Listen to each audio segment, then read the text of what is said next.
પ્રજાસત્તાક દિનની ઉજવણીના અવસરે પોલીસ હેડક્વાર્ટર પ્રતાપનગર ખાતે આજે ધ્વજવંદનનો ગૌરવસભર કાર્યક્રમ યોજાઈ ગયો, જ્યાં દેશપ્રેમ અને સન્માન સાથે રાષ્ટ્રધ્વજને વંદન કરવામાં આવ્યું હતું.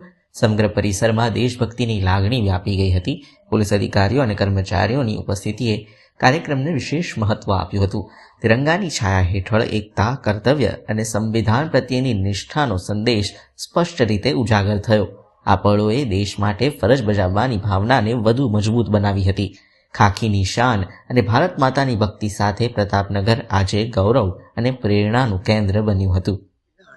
77th રિપબ્લિક ડેના શુભ પ્રસંગે यहाँ ઉપસ્થિત તમામને અને વડોદરા શહેરવાસીઓને શહેર પોલીસ તરફથી ખૂબ ખૂબ શુભકામનાઓ.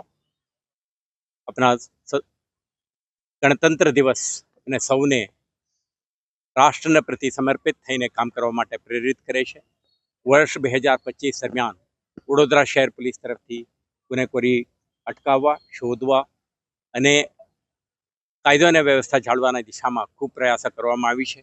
કેટલાક પ્રકારના ગુનાઓ શોધવામાં અને સફળતાપૂર્વક પ્રોસિક્યુશન કરવામાં આપણે જે શહેરજનોના સાથ સહકારથી શક્ય બન્યું છે તે માટે આપણે ગર્વ છે.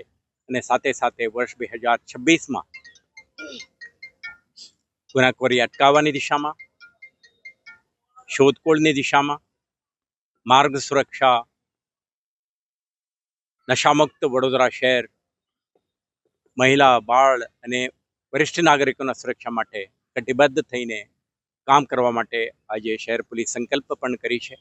મને વિશ્વાસ છે આવતા દિવસોમાં વડોદરા શહેરના નાગરિકોના સાથ સહકારથી અને અન્ય વિભાગો સાથેના સંકલનથી અને નોન ગવર્મેન્ટલ ઓર્ગેનાઇઝેશન્સના પાર્ટનરશિપથી હું વધુ મહેનત કરીને વડોદરા શહેરને એક સંસ્કાર નગરી, સમૃદ્ધ નગરી અને સુરક્ષિત નગરી બનાવવાની દિશામાં પ્રયત્નશીલ રહી.